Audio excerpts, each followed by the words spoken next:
Bienvenue à tous dans cette nouvelle vidéo. On se retrouve pour la seconde analyse de ce dimanche 14 août 2022 sur les Pokémon de la 7ème génération qu'on a commencé du coup, comme j'ai expliqué, en enchaînant.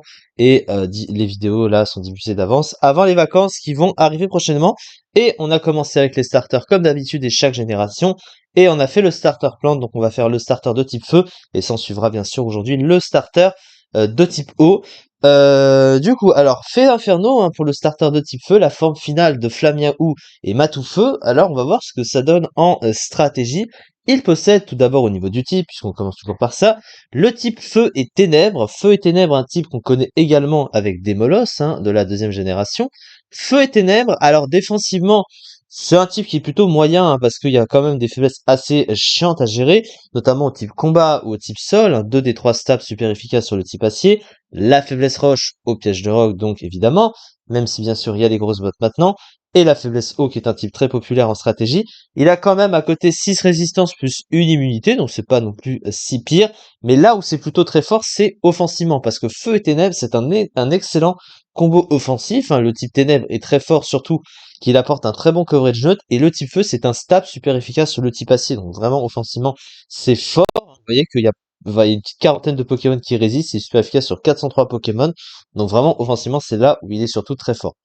Alors, les deux talents du Pokémon. Alors, le premier, c'est Brasier, hein, qui booste de 50% les attaques feu quand le Pokémon tombe à moins d'un tiers de sa barre de vie, ce qui est pas trop utile. Surtout qu'à côté, il a un bien meilleur talent, puisque c'est Intimidation qui baisse l'attaque d'un Pokémon d'un cran quand il débarque sur le terrain. Ça, c'est beaucoup plus utile, qui lui permet de gérer entre autres les gros Pokémon offensifs, hein, en face, puisqu'ils baissent leur puissance, il les force à partir du coup s'ils sont un peu trop affaiblis offensivement.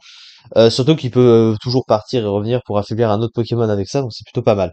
À côté, ses statistiques. Alors, il a une attaque de 115, qui est certes pas incroyable, mais plutôt correct, avec un build de Pokémon offensif plutôt correct aussi, hein, 90 dans les défenses et 95 en PV, c'est plutôt pas mal. Alors, 80 en attaque spéciale, c'est évidemment trop faible pour être utilisé.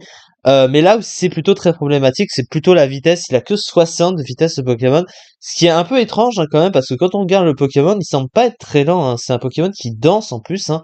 Son attaque signature, hein, Darkest Laria, bah, c'est une attaque où il bouge vite, il danse pour taper l'adversaire. Et bah c'est bizarre qu'il ait que 60 de vitesse finalement. On comprend pas trop la logique de Game Freak à ce niveau-là. Mais bon, bah du coup c'est assez triste parce que du coup, bah il est très, très fortement handicapé à cause de sa vitesse. Alors il a quand même un bon move pool, hein, un excellent move pool même, pour aller avec. Alors offensivement, bah il a vraiment tout ce qu'il veut, hein. C'est un des move pools rêvés de beaucoup de Pokémon, hein. Il possède, bon bah sur les stables, les classiques avec notamment le bon bout de feu, hein, qui fait super mal. Séisme, Close Combat en coverage, Darkest Laria en stab ténèbres qui ignore les boosts de stat de l'adversaire.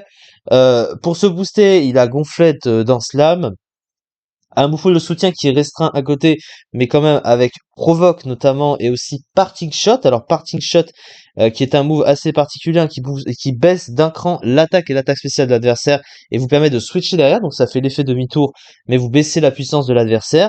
Il possède aussi demi-tour, hein, aussi, pour préciser. Il a aussi point éclair. Bref, offensivement, bon, il a un petit peu ce qu'il veut. Il a aussi le fameux petit sabotage stabé, hein. Alors ça, pour un Pokémon offensif, c'est excellent, hein, évidemment. Et bizarrement, il a aussi sur le spécial, c'est pas non plus si pire, hein, parce qu'il a aussi machination. Son attaque spéciale de 80 est certes moyenne, mais pas non plus si inutilisable que ça, même si on préfère plutôt son attaque physique, évidemment. Parce que vous voyez, hein, on peut utiliser ici surchauffe. Mais bon, il est plus joué sur le physique, évidemment. De toute façon, voilà, offensivement, c'est une perte, ce Pokémon. Mais c'est dommage qu'il soit si lent, hein. Évidemment, c'est un peu le problème. Alors, des bons points de vie et de bonne défense, une très bonne attaque, double type bon offensivement et offrant de nombreuses résistances, un axe aux grosses bottes, bien sûr, qui comble sa faiblesse très problématique au piège de roc, un très bon talent, intimidation très polyvalent. Une vitesse basse, par contre, voilà, faible dégâts résiduels en général à cause de son absence de soins, de nombreuses faiblesses. Ce Pokémon n'est que rare use, mais dans le rare use, il est quand même top tiers, hein, puisqu'il est 9ème du tiers avec 13,64%. Donc en fin de compte, hein, il a plutôt une place relativement sympathique dans son tiers, donc il va pas s'en plaindre bien sûr. C'est ça du coup pour cette seconde vidéo sur le second starter.